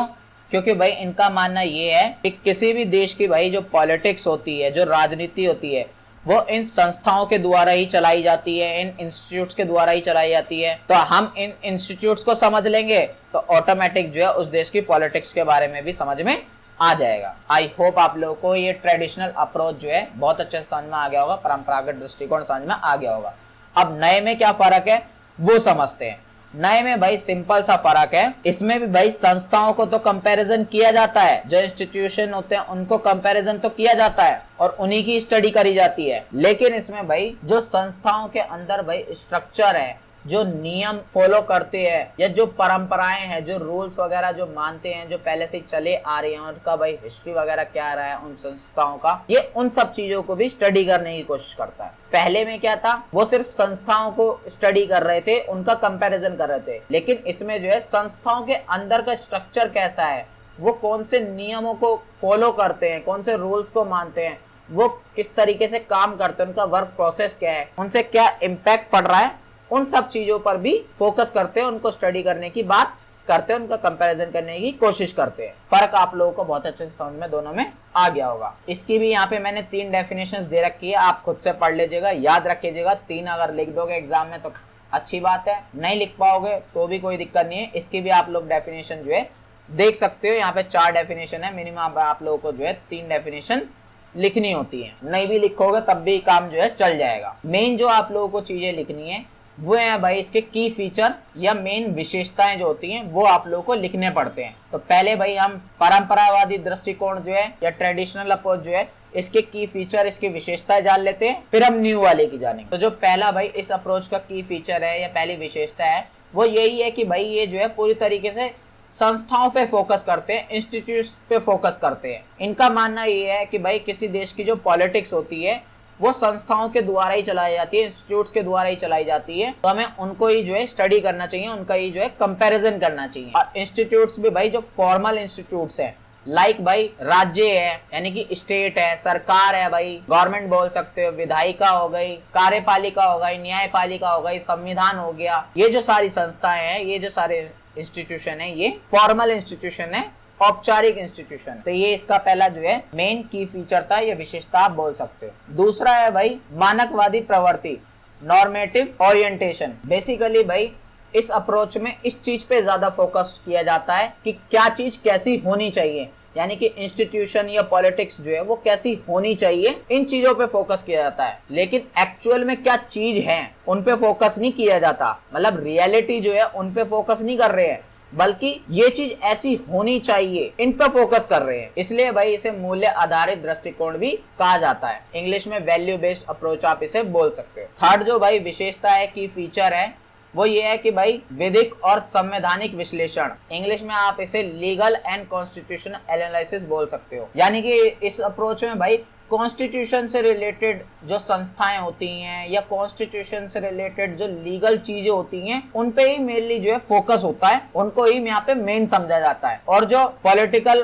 पावर के लिए संघर्ष वगैरह होता है, जो स्ट्रगल वगैरह करते हैं नेता वगैरह, उस चीज को ये लोग इग्नोर मार देते हैं। फोर्थ भाई इसकी विशेषता ये है कि ऐतिहासिक परिप्रेक्ष्य, हिस्टोरिकल पर्सपेक्टिव। इस अप्रोच का भाई ये मानना है कि आज के टाइम की भाई जितने भी पॉलिटिकल इंस्टीट्यूट्स हैं, जो संस्थाएं हैं, ये भाई पास्ट में जो चीजें हुई हैं कहीं ना कहीं उसकी वजह से हुआ है। तो ये भाई इसलिए हिस्ट्री पे ज्यादा फोकस करते हैं, हिस्ट्री को बहुत ज्यादा मेन मानते हैं। ये कहते हैं हमें उन इंस्टीट्यूशन की, उन संस्थाओं की हिस्ट्री को भी कंपेरिजन करना चाहिए, उनको फोकस करना चाहिए, उनकी स्टडी वगैरह करनी चाहिए। जो लास्ट है भाई इसकी विशेषता वो ये है कि भाई तुलनात्मक दृष्टिकोण की सीमितता, लिमिटेड कंपैरेटिव स्कोप। बेसिकली भाई जो वेस्टर्न कंट्रीज है ना, लाइक भाई यूरोप है, अमेरिका है, इस साइड की जो सारी कंट्रीज वगैरह होती हैं ये मेनली वहीं की भाई स्टडी करता है, वहीं की जो संस्थाएं होती हैं वहां की स्टडी करता है। लेकिन जो विकासशील देश है, जो डेवलपिंग कंट्रीज है, उनकी संस्थाओं को भाई स्टडी करने के, कंपैरिजन करने पे उन पे फोकस नहीं करता है। आई होप आप लोगों को मेन की फीचर जो है इसके समझ में आ गए होंगे, इससे ज्यादा लिखने की आप लोगों को जरूरत जो है नहीं पड़ेगी। अब भाई हम नव संस्थावाद या न्यू इंस्टीट्यूशनलिज्म जो है इसके कुछ की फीचर देख लेते हैं, इसके जो है कुछ उपागम है वो देख लेते हैं। बेसिकली भाई आप 3 टाइप बोल सकते हो न्यू इंस्टीट्यूशनलिज्म के। नव संस्थावाद के 3 तरीके के प्रकार होते हैं, तो वो अब हम पहले समझने वाले हैं। तो ये सबसे पहले तो भाई 3 प्रकार दिए किसने, 3 प्रकार बताए किसने, ये थे भाई पीटर हॉल और रोजमेरी टेलर। इन दोनों ने भाई मिलकर एक बुक लिखी थी जिसका नाम था भाई पॉलिटिकल साइंस एंड 3 इंस्टीट्यूशनलिज्म। कब लिखी थी भाई? 1996 में लिखी थी, जिसमें भाई इन्होंने जो है ये 3 प्रकारों के बारे में बताया था। तो जो पहला टाइप है वो है भाई तार्किक चयन संस्थावाद, रैशनल चॉइस इंस्टीट्यूशनलिज्म। बेसिकली भाई इसमें ये माना जाता है कि जो इंसान है वो भाई हमेशा अपने फायदे की सोचता है और जो चीज उसके फायदे की है वो ही करता है। इसलिए भाई जो पॉलिटिकल जो इंस्टीट्यूट्स होती है, जो राजनीतिक संस्थाएं होती हैं, ये भी भाई ऐसी ही पॉलिसीज बनाती हैं, ऐसी ही नीतियां वगैरह बनाती हैं जिनसे भाई लोगों को फायदा पहुंचे ज्यादा से ज्यादा, क्योंकि लोग भाई उन्हीं को सपोर्ट करेंगे, उन्हीं पॉलिटिकल सिस्टम को, उन्हीं पॉलिटिकल संस्थाओं को सपोर्ट करेंगे जिनसे भाई उन्हें ज्यादा बेनिफिट हो रहा होगा। तो बेसिकली भाई ये कहते हैं कि भाई जो इंस्टीट्यूशन है, जो संस्थाएं वगैरह होती हैं, ये इस बेस पे काम करती हैं कि वो ज्यादा से ज्यादा भाई लोगों को फायदा कैसे पहुंचा सके, क्योंकि लोग भी भाई उन्हीं संस्थाओं को, उन्हीं इंस्टीट्यूशन को सपोर्ट करते हैं और उन्हीं के अकॉर्डिंग जो है सारी संस्थाएं काम करती हैं। तो पहली अप्रोच भाई आप लोगों को ये पहला टाइप जो है बहुत अच्छे समझ में आ गया होगा। बात करें भाई दूसरा टाइप की, तो दूसरा टाइप है भाई सामाजिक सांस्कृतिक संस्थावाद, सोशियोलॉजिकल इंस्टीट्यूशनलिज्म। इसका भाई ये मानना है कि जो ये संस्थाएं होती हैं, जो इंस्टीट्यूट्स होते हैं, ये भाई समाज में जो भी कल्चर होता है, जो भी संस्कृति होती है और जो भी रीति रिवाज होते हैं, जो भी परंपराएं वगैरह होते हैं, उन सबसे जो है बहुत ज्यादा इन्फ्लुएंस होती है, उन सबसे बहुत ज्यादा प्रभावित होती है। उन्हीं के अकॉर्डिंग जो है ये सारी संस्थाएं वगैरह काम करती है, उन्हीं के अकॉर्डिंग सारी डेवलप होती है। एग्जाम्पल के लिए भाई इन्होंने अमेरिका की संसद का एग्जाम्पल दिया है कि अमेरिका में जो भाई संसद है, जो पार्लियामेंट है, वो भी भाई जो गोरे काले का वहां पे डिस्क्रिमिनेशन चलता रहता है, उनसे बहुत ज्यादा इन्फ्लुएंस्ड है। आई होप आप लोगों को दूसरी भी समझ में आ गई होगी। तीसरा है भाई ऐतिहासिक संस्थावाद, हिस्टोरिकल इंस्टीट्यूशनलिज्म। इसका भाई सिंपली ये मानना है कि जो इंस्टीट्यूट्स होते हैं, जो संस्थाएं वगैरह होती हैं, ये भाई रातों रात तो नहीं बन जाती हैं या रातों रात तो काम करने शुरू नहीं कर देती, बल्कि टाइम के साथ धीरे धीरे करके जो है डेवलप होती है। और जो भी भाई हिस्टोरिकल घटनाएं वगैरह होती हैं, जो भी भाई सामाजिक बदलाव होते हैं, जो भी सोशल चेंजेस वगैरह होते हैं, जो भी पास्ट इवेंट वगैरह होते हैं, उनके बेस पे ही जो है ये धीरे धीरे काम करती है, उनके बेस पे ही जो है धीरे धीरे डेवलप होती है सारी संस्थाएं वगैरह। तो आई होप आप लोगों को ये तीनों टाइप जो है नव संस्थावाद के या न्यू इंस्टीट्यूशनलिज्म के समझ में आए होंगे। इतना ही थोड़ा बहुत इसके बारे में लिखना है, ज्यादा लिखने की आपको कोशिश जो है नहीं करनी है। अब आगे जो भाई मेन की फीचर्स हैं, इसके जो मेन विशेषताएं हैं, वो आप लोगों को बता देनी है। तो ये मेन की फीचर्स जो है या विशेषताएं जो है आप लोग खुद से पढ़ लीजिएगा, ज्यादा नहीं है, 6 हैं, इतनी ही आप लोगों को लिखनी पड़ेगी। अब मेनली जो डिफरेंस है भाई दोनों में, मैं वो आप लोगों को समझाने की कोशिश करता हूँ, क्योंकि ये जो टॉपिक है थोड़ा कंफ्यूजिंग जरूर रहा होगा आप लोगों के लिए। बेसिकली भाई जो ट्रेडिशनल था, जो पारंपरिक अप्रोच थी, उसमें भाई इस चीज पे फोकस किया जा रहा था कि जो संस्थाएं वगैरह जो है ना, उनकी स्टडी तो होनी चाहिए, उनका कंपैरिजन तो होना चाहिए, लेकिन वो संस्थाएं जो है ना सारी वो संवैधानिक होती हैं, सारी लीगल होती हैं, कॉन्स्टिट्यूशनल होती हैं। उनका मानना ये था कि जितने भी इंस्टीट्यूशन होते हैं, जितने भी भाई संस्थाएं वगैरह होती हैं, ये रूल, कायदे, कानून, नियम वगैरह इसी के अकॉर्डिंग चलती है, इसके अलावा कुछ और इनको इन्फ्लुएंस नहीं करता, कुछ और जो है प्रभावित नहीं करता। लेकिन जैसे हमने भाई ये नव संस्थावादी अप्रोच पढ़ी, इसके अकॉर्डिंग भाई क्या हुआ, हमें समझ में आया कि ये सारी चीजें तो होती हैं, लेकिन इसके साथ साथ जो है लोगों का व्यवहार भी बहुत ज्यादा मैटर करता है। लोग क्योंकि अपने फायदे की चीज ढूंढते हैं, उसके बेस पे भी जो है ये संस्थाएं प्रभावित होती है, इन्फ्लुएंस होती है, उसी के हिसाब से काम करती है। और सिर्फ इतना ही नहीं, बल्कि जो समाज में भाई सामाजिक सांस्कृतिक चीजें होती है, जो कल्चर होता है, जो रीति रिवाज, परंपराएं वगैरह होती हैं, उन सब का भी जो है बहुत ज्यादा इन्फ्लुएंस होता है इन पॉलिटिकल संस्थाओं पे, इंस्टीट्यूशंस पे। इसके साथ साथ जो हिस्टोरिकल इवेंट रहा होते हैं, कुछ हिस्ट्री जो रही होती है, इतिहास में कोई घटना वगैरह हुई होती है, या समय के साथ जो कुछ बदलाव होते हैं, उनके बेसिस पे भी जो है काम करते हैं ये इंस्टीट्यूट्स या संस्थाएं वगैरह बोल सकते हैं। ऐसा नहीं है कि भाई एकदम से ये संस्थाएं निकल के आ गई और काम करना शुरू कर दे, नहीं, धीरे धीरे समय के साथ जो है ये सारी चीजें डेवलप हुई हैं। आई होप आप लोगों को मेजर डिफरेंट जो है समझ में आ चुका होगा। लास्ट में जो है बस आप लोगों को एक निष्कर्ष कंक्लूजन जो है वो ऐड करना है, आप लोगों का आंसर यहाँ पे कंप्लीट हो जाएगा। तो भाई 5वें क्वेश्चन में आप लोगों से राजनीतिक संस्कृति के बारे में पूछेगा, पॉलिटिकल कल्चर के बारे में पूछेगा। इसके साथ साथ भाई नागरिक संस्कृति क्या होती है, सिविक कल्चर क्या होता है, ये भी आप लोगों को बताना है। ये कॉन्सेप्ट जो है वो डिग्नी वर्मा ने दिया था, इनके बारे में भी आप लोगों को जो है बताना पड़ेगा। इसके साथ साथ भाई उप संस्कृतिवाद का कॉन्सेप्ट है, वो भी आप लोगों को बताना पड़ेगा। इंग्लिश में आप इसे सब कल्चर का कॉन्सेप्ट बोल सकते हो। या कभी कभी भाई एग्जाम में जो है आप लोगों से जो उप संस्कृति है उसके ऊपर भाई डेनिस कवनव ने कॉन्सेप्ट दिया था, अपने कुछ व्यूज दिए थे, उनके बारे में भी आप लोगों को बताना पड़ सकता है। क्वेश्चन देख सकते हो भाई कितने टाइप से आप लोगों से घुमा फिरा के पूछा जा सकता है, लेकिन आंसर इतने अच्छे से समझा दूं कि आप इजिली एग्जाम में लिखाओगे। तो सबसे पहले तो भाई आप लोगों को राजनीतिक संस्कृति क्या होती है, पॉलिटिकल कल्चर क्या होता है, इसका मतलब पता होना जरूरी है। बेसिकली भाई समाज में लोग राजनीति के बारे में, पॉलिटिकल सिस्टम के बारे में या पॉलिटिक्स के बारे में क्या सोचते हैं, कैसी बातें करते हैं, कैसा विश्वास रखते हैं, क्या उनकी वैल्यूज हैं, क्या बिलीफ्स हैं, उन्हीं को ही हम राजनीतिक कल्चर जो है बोल देते हैं, पॉलिटिकल कल्चर बोल देते हैं। अब मान लो भाई कोई इंसान जो है वो बुरा भला कहता है राजनीति के बारे में, पॉलिटिक्स के बारे में या पॉलिटिकल सिस्टम के बारे में, और कुछ लोग जो है वो अच्छा बात करते हैं। तो ये जो भाई व्यूज होते हैं लोगों के, जो विश्वास होते हैं लोगों के, जो बिलीफ्स होते हैं, जो वैल्यूज होती हैं, इन्हीं को हम एक तरीके से राजनीतिक संस्कृति बोल देते हैं, पॉलिटिकल कल्चर बोल देते हैं। आई होप आप लोगों को समझ में आया होगा। इसकी कुछ परिभाषाएं हैं, याद रख लीजिएगा भाई, मिनिमम 3 याद रख लीजिएगा। अगर आप लोग एग्जाम में लिखते हो तो मार्क्स आप लोग को अच्छे मिलेंगे। तो कोई भी 3 आप लोगों को जो सही लगे वो याद रखने की कोशिश करना।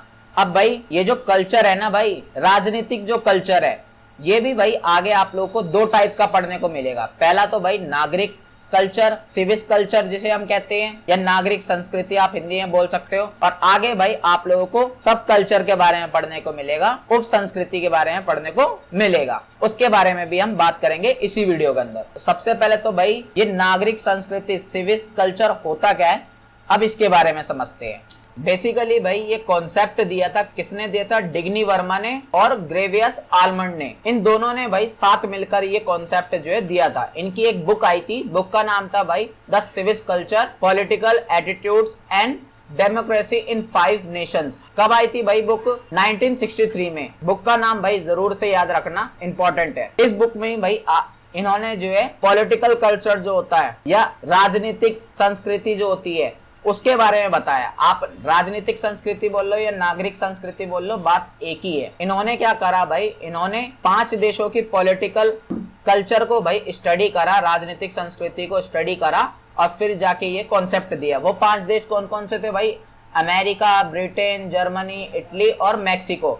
इन 5 देशों को जो है इन्होंने स्टडी करा, यहाँ की जो पॉलिटिकल कल्चर था उसको स्टडी करा कि लोग भाई राजनीति के बारे में क्या क्या सोचते हैं, क्या क्या बातें करते हैं। ये सब स्टडी करके इन्होंने ये कॉन्सेप्ट दिया है। और इस कॉन्सेप्ट में भाई इन्होंने जो ये राजनीति संस्कृति है, पॉलिटिकल कल्चर है, इसको भाई 3 टाइप में जो है डिवाइड करा। इसके 3 प्रकार बताए हैं। पहला है भाई पारंपरिक या परंपरागत राजनीतिक संस्कृति, इंग्लिश में बोले तो भाई पैरोशियल पॉलिटिकल कल्चर। बेसिकली भाई जो आदिवासी वाले इलाके होते हैं या जो पिछड़े हुए इलाके होते हैं बहुत ज्यादा, जहाँ पे भाई गवर्नमेंट ध्यान नहीं दे पाती है, जंगल वगैरह जो होते हैं, जो बहुत ही ऐसे इलाकों में गांव वगैरह होते हैं जहाँ पे बिल्कुल भी डेवलपमेंट वगैरह नहीं होती है, तो उन एरिया में भाई लोग कैसा सोचते हैं पॉलिटिक्स के बारे में, कैसे व्यूज होते हैं उन लोगों के, उसी को बोल दिया जाता है भाई परंपरागत राजनीतिक संस्कृति, पैरोशियल पॉलिटिकल कल्चर। जैसा कि नाम से ही समझ में आ रहा है, परंपरा यानी कि पुराने समय का।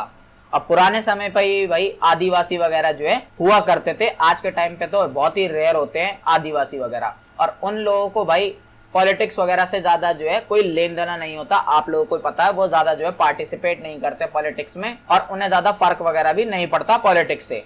वो इंटरेस्ट वगैरह बिल्कुल नहीं लेते इन चीजों में। दूसरा है भाई अधीनस्थ राजनीतिक संस्कृति, इंग्लिश में बोले तो भाई सब्जेक्ट पॉलिटिकल कल्चर। इसमें भाई उन एरियाओं के लोगों की सोच की बात हो रही है जो भाई तानाशाह वाले देशों में रहते हैं या उन इलाकों में रहते हैं जहाँ पे भाई सरकार की ज्यादा चलती है, नागरिकों की जो है कोई सुनवाई नहीं होती, उनका कोई रोल नहीं होता पॉलिटिक्स वगैरह में। वो भाई अवेयर तो होते हैं पॉलिटिक्स से पूरी तरीके से, उन्हें राजनीति के बारे में सब पता होता है, लेकिन वो कुछ नहीं कर सकते क्योंकि सब कुछ जो है गवर्नमेंट के अंडर में होता है और गवर्नमेंट के अकॉर्डिंग ही सब चीज काम करती है। तो उन एरियाओं में भाई जो लोग सोच रखते हैं पॉलिटिक्स को लेकर, उस सोच को ही बोल दिया जाता है अधीनस्थ राजनीतिक संस्कृति या subject political culture. I hope आप लोगों को समझ में आया होगा। तीसरा जो भाई टाइप बताया उन्होंने वो बताया सहभागी राजनीतिक संस्कृति। नाम से ही समझ में आ रहा है, जहाँ पे भाई लोग पार्टिसिपेट करते हैं पॉलिटिक्स के अंदर, लोग इन्वॉल्व होते हैं पूरी तरीके से। जैसे कि भाई डेमोक्रेसी वाले देशों में होता है, भारत में होता है कि लोग जो है चुनाव वगैरह करते हैं, कुछ पॉलिसीज वगैरह नहीं पसंद आती है गवर्नमेंट के तो उसके खिलाफ जो है आंदोलन वगैरह कर देते हैं, मूवमेंट वगैरह शुरू कर देते हैं, उनके खिलाफ खड़े हो जाते हैं। उन्हें अपने अधिकारों को, कर्तव्य वगैरह को जो सबके बारे में पता होता है, उनकी रिस्पॉन्सिबिलिटीज क्या है, उनके भाई राइट्स क्या है, उन सब के बारे में उन्हें पता होता है। ऐसे ही एरियाओं में भाई जो लोग पॉलिटिक्स के बारे में सोचते हैं, उस सोच को ही जो है सहभागी राजनीतिक संस्कृति बोल देते हैं, पार्टिसिपेट पॉलिटिकल कल्चर बोल देते हैं। आई होप आप लोगों को तीनों टाइप की जो है पॉलिटिकल कल्चर समझ में आया होगा, राजनीतिक संस्कृति समझ में आई होगी। बेसिकली राजनीतिक संस्कृति भाई पॉलिटिक्स को लेकर लोग क्या सोचते हैं उसको बोला जाता है। बात करें भाई नागरिक संस्कृति की विशेषता की, जो ये कॉन्सेप्ट अभी हमने पढ़ा है, डिग्नी वर्मा ने जो दिया था, इसकी कुछ विशेषताएं हैं, ये आप खुद से पढ़ लीजिएगा, ज्यादा नहीं है, गिनती की 6 हैं, आप लोगों को देखने के लिए मिल जाएगी, बहुत इजीली आप लोग समझ जाओगे। हम बात करते हैं भाई आगे राजनीतिक उपसंस्कृति की, पॉलिटिकल सब कल्चर की। अभी हमने भाई संस्कृति के बारे में पढ़ा, पॉलिटिकल कल्चर के बारे में पढ़ा, अब यहाँ पे सब कल्चर है, उपसंस्कृति है। पॉलिटिकल कल्चर जो भाई अभी हमने ऊपर पढ़ा है, राजनीतिक संस्कृति ऊपर पढ़ा, उसमें हम बेसिकली भाई ये बात कर रहे थे कि जो समाज है या जो सोसाइटी है या जो एरिया है, वहां के लोग भाई पॉलिटिक्स के बारे में क्या सोचते हैं, उसे पॉलिटिकल कल्चर जो है बोला जाता है। लेकिन भाई उसी समाज में, उसी सोसाइटी में, उसी एरिया में भाई कुछ लोग ऐसे भी होते हैं जो भाई थोड़ा अलग सोचते हैं, उनके थोड़े विचार अलग होते हैं राजनीति को लेकर। जरूरी नहीं है कि वो बाकियों की तरह सोचते हो या बाकियों की तरह मानते हो, उनमें भी भाई बहुत से लोग ऐसे होते हैं जो बिल्कुल ही अलग सोचते हैं, उस समाज से हटकर, उस सोसाइटी से हटकर। और ये भाई किसी भी लेवल पे हो सकता है। लाइक जैसे समाज में भाई अलग अलग जाति के लोग रहते हैं, अलग अलग धर्म के लोग रहते हैं, अलग अलग क्षेत्र के लोग रहते हैं, तो इन सबके अपने अपने अलग अलग व्यूज हो सकते हैं, अलग अलग विचार हो सकते हैं, अलग अलग सोच हो सकती है पॉलिटिक्स को लेकर। तो इसी को भाई उप संस्कृति का जो है नाम दे दिया गया है, सब कल्चर का नाम दे दिया गया है।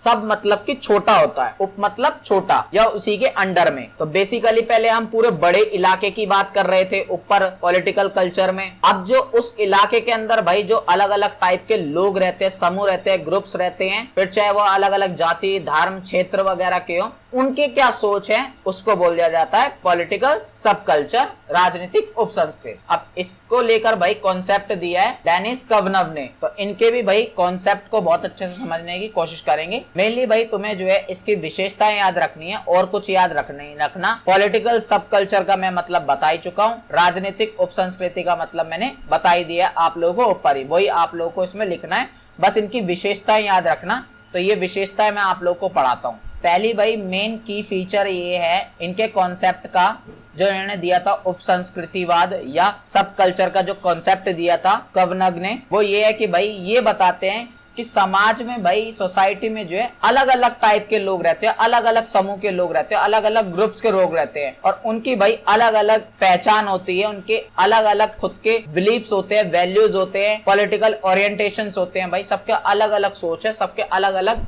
मायने होते हैं, और इन लोगों की भाई अपनी अलग अलग सोच होती है पॉलिटिक्स को लेकर। इसी से ही भाई उप संस्कृति बनती है, सब कल्चर जो है बनता है पॉलिटिक्स को लेकर। तो पहला भाई की फीचर आप लोगों को समझ में आ गया होगा। बेसिकली भाई यही समझाना चाह रहे हैं कि समाज में भाई अलग अलग वैरायटी के लोग होते हैं और उनकी अलग अलग सबकी सोच होती है पॉलिटिक्स को लेकर या हर चीज को लेकर, और इसी चीज को इन्होंने उप संस्कृति का नाम दिया है या सब कल्चर का नाम दिया है। दूसरा भाई की फीचर इन्होंने बताया राजनीतिक एकता में विविधता, यूनिटी इन पॉलिटिकल डाइवर्सिटी। ये कहते हैं कि भाई हमें समाज में जो है अलग अलग टाइप का सब कल्चर देखने के लिए मिलता है, उप संस्कृति देखने के लिए मिलती है, लेकिन वही उप संस्कृति मिलकर, वही सब कल्चर मिलकर जो है एक ऐसे पॉलिटिकल सिस्टम को बनाते हैं, एक ऐसे पॉलिटिकल ढांचे को बनाते हैं जिससे समाज चलता है। देखा जाए तो उनमें भाई यूनिटी होती है, एक तरीके से है वो सोच में एकदम अलग अलग, लेकिन वो एक ऐसा पॉलिटिकल सिस्टम बनाते हैं जिससे यूनिटी आती है, लोकतंत्र मजबूत होता है, डेमोक्रेसी अच्छा होती है। अगली विशेषता है भाई सामाजिक संघर्ष और टकराव की संभावना।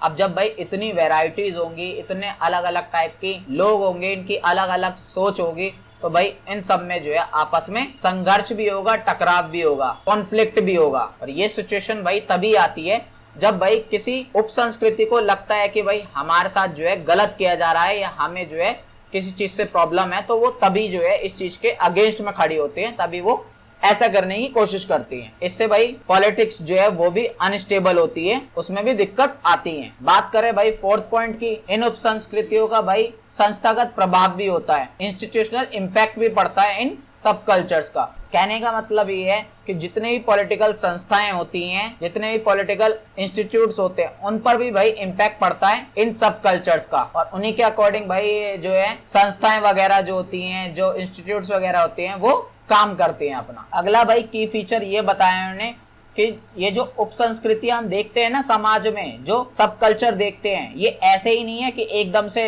उठ के आ गए, नहीं, बल्कि भाई इनका भी कुछ हिस्ट्री रहती है, कुछ परंपराएं ऐसी रहती हैं भाई, ये सामाजिक संरचना है या संघर्ष वगैरह, यानी कि बहुत पास्ट से ही अगर हम देखें तो बहुत सारी चीजें इनके साथ हुई होती है, और धीरे धीरे करके जो है ये उप संस्कृति निकल कर आती हैं, सब कल्चर निकल के आते हैं। लास्ट जो पॉइंट है वो है भाई राजनीतिक समाजीकरण में भूमिका, role in political socialisation. Basically भाई कवनव ये बताना चाहते हैं कि ये जो भाई सब कल्चर है ना या उप संस्कृति है, इससे भाई जो लोग है जब उनका जन्म होता है, जैसे मान लो किसी का भाई अभी अभी जन्म हुआ है, तो उसे पॉलिटिक्स वगैरह के बारे में कैसे पता चलेगा? इस सब कल्चर्स के बारे में ही पता चलता है। मान लो वो उस सब कल्चर में पैदा हुआ है तो उसी हिसाब से जो उसकी सोच जो है डेवलप होगी जैसे वो सब कल्चर में पैदा हुआ है। आई होप आप लोगों को ये सारा जो है कॉन्सेप्ट अच्छे से समझ में आ गया होगा। अब लास्ट जो कॉन्सेप्ट है वो है भाई एंटोनियो ग्राम्शी का। इन्होंने भाई सांस्कृतिक आधिपत्य के बारे में बताया है, कल्चरल हेजेमनी के बारे में बताया है, इसका कॉन्सेप्ट दिया है पेपर में। भाई ये भी आप लोगों से पूछ लेते हैं, फटाफट इसके बारे में समझते हैं। तो ये जो भाई एंटोनियो ग्राम्शी है, ये भाई इटली के रहने वाले थे और इन्होंने ही भाई ये कॉन्सेप्ट दिया है। और ये कॉन्सेप्ट ऐसा नहीं है कि भाई इन्होंने मस्त बैठ के दिया, नहीं, जेल में रहकर भाई ये कॉन्सेप्ट दिया है इन्होंने। तो इनकी भाई जो जेल में नोटबुक वगैरह दी जाती है उसमें इन्होंने ये सारी बातों को लिखा था। अब इसका मतलब क्या होता है भाई सांस्कृतिक आधिपत्य का या कल्चरल हेजेमनी का? बेसिकली भाई ये बताते हैं कि जो समाज में भाई जो पैसे वाले लोग होते हैं, जो पूंजीपति लोग होते हैं, जिनके पास पावर होती है ज्यादा, वो भाई उनके जो मूल्य होते हैं, जो उनके वैल्यूज होती है, जो उनके आइडियाज होते हैं, जो उनका कल्चर होता है, जो उनका वर्ल्ड व्यू होता है, मतलब जो जैसा वो मानते हैं, जैसे वो विचार रखते हैं, जैसा वो सोचते हैं, वो सब जो है वो समाज में इस तरीके से स्थापित कर देते हैं, इस तरीके से थोप देते हैं, जिससे भाई जो उनके नीचे के जो लोग हैं, जैसे कि गरीब लोग जो होते हैं, मजदूर लोग जो होते हैं, वो समझते हैं कि भाई ये चीजें अब बदली नहीं जा सकती हैं, जो इन लोगों ने बता दिया वही सही है। और ये एक आम बात है, इस तरीके से सोचने लगते हैं नीचे के लोग जो थोड़े पुअर क्लास होते हैं। इसी चीज को भाई उन्होंने बोल दिया सांस्कृतिक आधिपत्य, कल्चरल हेजेमनी। सिंपल लैंग्वेज में समझाऊं तो भाई जो पावरफुल लोग होते हैं, पैसे वाले लोग होते हैं, उनके भाई जो भी सोच होती है पॉलिटिक्स को लेकर, या उनके भाई जो भी रूल्स होते हैं, जो भी वो मानते हैं, वो समाज में भाई इस तरीके से उस चीज को थोप देते हैं कि जो उनसे नीचे की क्लास के लोग होते हैं, जैसे श्रमिक लोग होते हैं, मजदूर लोग होते हैं, वो भाई उन चीजों को ही सही मानने लगते हैं और उन चीजों को ऐसे ही एक्सेप्ट कर लेते हैं, उन चीजों पर कोई भी सवाल नहीं उठाते हैं, कुछ भी नहीं करते हैं। इसी चीज को बोल दिया गया सांस्कृतिक आधिपत्य, यानी कि संस्कृति को थोपना, कल्चरल को थोपना। समझ में आप लोगों को अब अच्छे से आ गया होगा। इसकी भी भाई कुछ विशेषताएं हैं जो इन्होंने कॉन्सेप्ट दिया था, वो भी भाई फटाफट हम समझ लेते हैं। पहला है भाई सहमति के माध्यम से नियंत्रण, रूल बाय कॉन्सेंट। इसमें भाई ग्राम्शी बोलते हैं कि जो पूंजीवादी लोग जो होते हैं ना, जो अपनी ये सोच थोप देते हैं, ये भाई जबरदस्ती नहीं थोपते हैं, बल्कि आम जनता भाई खुद ही इन चीजों को मान लेती है। और इसको कंट्रोल भी भाई फिर इसी चीज से किया जाता है। अगर जनता चाहे तो वो कंट्रोल कर सकती है, अगर जनता चाहे तो नहीं कंट्रोल कर पाएगी। बात करें भाई दूसरे की फीचर की या दूसरी विशेषता की, वो है भाई राजनीतिक और नागरिक समाज पर अंतर। इंग्लिश में बोले तो भाई distinction between political and civil society. Gramsci भाई क्या करते हैं, उन्होंने समाज को दो हिस्सों में डिवाइड कर दिया। वो बताते हैं कि एक होता है भाई पॉलिटिकल सोसाइटी यानी कि राजनीतिक समाज, और एक होता है भाई नागरिक समाज यानी कि सिविल सोसाइटी। अब ये जो पॉलिटिकल सोसाइटी होती है, इसमें भाई राज्य, पुलिस, न्यायपालिका ये लोग आते हैं, और ये जो सिविल सोसाइटी होती है, नागरिक समाज जो होता है, इसमें भाई मीडिया, शिक्षा, धर्म आदि ये सब जो है आते हैं। ये डिवाइड करने के बाद भाई ये आगे बताते हैं कि ये जो भाई अमीर लोगों ने थोपा है कल्चर, अपनी बातें गरीब लोगों पर, ये सब किसकी वजह से पॉसिबल हो पा रहा है? ये सब भाई नागरिक समाज की वजह से पॉसिबल हो पा रहा है, सिविल सोसाइटी के जरिए पॉसिबल हो पा रहा है। जो मीडिया, जो एजुकेशन, जो धर्म वगैरह जो है, उसके जरिए ये लोग जो है थोपते हैं गरीब लोगों पर, और गरीब लोग फिर भाई इन सब चीजों को इजीली मान भी लेते हैं। जब मीडिया में भाई उन चीजों को दिखाया जाएगा, या शिक्षा में उन सब चीजों को पढ़ाया जाएगा, या धर्म वगैरह के जरिए उन सब चीजों को ब्रेन वॉश किया जाएगा। तो आगे है भाई वैचारिक नियंत्रण, आइडियोलॉजिकल कंट्रोल। इसके बारे में अभी जस्ट मैं आप लोगों को पढ़ा चुका हूँ कि जो प्रभुत्वशाली वर्ग होता है, जो पावरफुल लोग होते हैं, वो भाई स्कूल के माध्यम से, मीडिया के माध्यम से, चर्च वगैरह से, या साहित्य यानी कि लिटरेचर वगैरह की मदद से जो है अपनी जो फिलॉसफी होती है, अपने जो व्यूज होते हैं, अपने जो विचार होते हैं, वो थोप देते हैं, जिस वजह से जो नॉर्मल, जो कम पावरफुल लोग होते हैं, वो भाई इन सब चीजों पे ज्यादा आवाज भी नहीं उठा पाते हैं, और उन चीजों को ऐसे ही जो है एक्सेप्ट कर लेते हैं। फोर्थ पॉइंट है भाई सांस्कृतिक संघर्ष, कल्चरल स्ट्रगल। ग्राम्शी भाई आगे बताते हैं कि अगर हमें इन सब चीजों को बदलना है, तो भाई हमें सिर्फ क्रांतिकारी परिवर्तन करने से यानी कि रिवोल्यूशनरी चेंज करने से कुछ भी नहीं होगा, बल्कि भाई हमें जो है सांस्कृतिक स्तर पर यानी कि कल्चरल लेवल पे जो है चेंजेस लाने होंगे, तभी कुछ हो पाएगा, तभी इन सब चीजों में बदलाव आएगा। आगे भाई ये बताते हैं ऑर्गेनिक इंटेलेक्चुअल। सिंपली भाई ये कहते हैं कि हर किसी को जो है अपनी बुद्धि का इस्तेमाल करना चाहिए, जितनी उनमें बुद्धि है उसका वो इस्तेमाल करें, और क्या सही है क्या गलत है, किस चीज को मानना चाहिए किस चीज को नहीं मानना चाहिए, इस चीज का जो है वो खुद से चूज करे, इस चीज को खुद का चयन करें। फिर भाई ये अमीर लोग पावरफुल लोग जो है उनपे अपनी बातें नहीं थोप पाएंगे। आई होप आप लोगों को समझ में आ चुका होगा संस्कृति के भाई तीनों कॉन्सेप्ट जो मैंने आप लोगों को अच्छे से समझाए हैं। लास्ट में भाई आप लोग जो है निष्कर्ष कंक्लूजन जो है ऐड कर दीजिएगा, आप लोगों का आंसर यहाँ पे कंप्लीट होता है।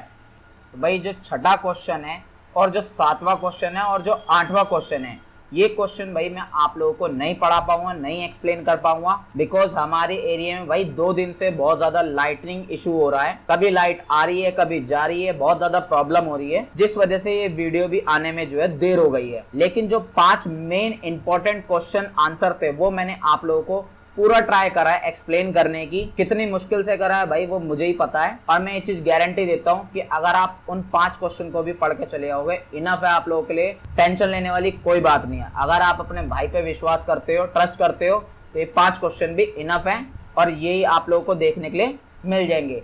रही बात भाई छठे, सातवें और 8वें क्वेश्चन की, तो ये आप लोगों को भाई नोट्स में जो है देखने के लिए मिल जाएंगे, और ये नोट्स भाई मैंने आप लोगों को जो है इस वजह से फ्री में प्रोवाइड करा दिए हैं। मिलेंगे कहाँ पे भाई आप लोगों को, ये आप लोगों को हमारे इंस्टाग्राम चैनल पे मिल जाएंगे। इंस्टाग्राम चैनल का लिंक नीचे डिस्क्रिप्शन में मिल जाएगा, वहां पे भाई आप लोग जो है उसे फॉलो जरूर कर लीजिएगा, ज्वाइन जरूर कर लीजिएगा।